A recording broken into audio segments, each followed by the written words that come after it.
नहीं। हाँ बताओ। गाड़ी से नीचे नहीं उतरना है, मेरे बगल में चीता बैठा हो तो भी नहीं। नहीं, जब तक नहीं, ये नहीं बोले। जब तक मैं ना बोलूं तब तक नहीं।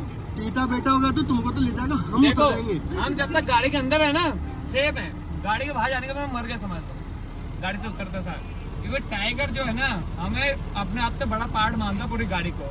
हम देखो- नीचे उतर जाएंगे तो हम छोटा सा पार्ट हो जाएंगे ना, इजी से मार देगा वो। टाइगर से खतरा नहीं है, हाथी कम से रहेगा ना। हाँ, टाइगर से खतरा नहीं होता है और हमें एलिफेंट से खतरा होता है।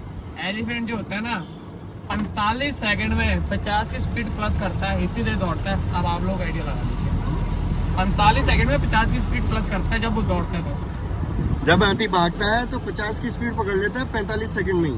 जी तो आप ने भाग के नहीं बच सकते। दूसरी चीज, हाथी से आप ना पैदल बच सकते हो, ना गाड़ी में बच सकते हो, ना बाइक पे बच सकते हो। हाथी से हमें कम से कम दूरी बना के रखनी है, 50 मीटर 100 मीटर हाथी से दूर बना के रखनी है हमने। और टस्कर हो या मखना हो, जो टस्कर होता है ना सबसे ज्यादा वही होता है खतरनाक।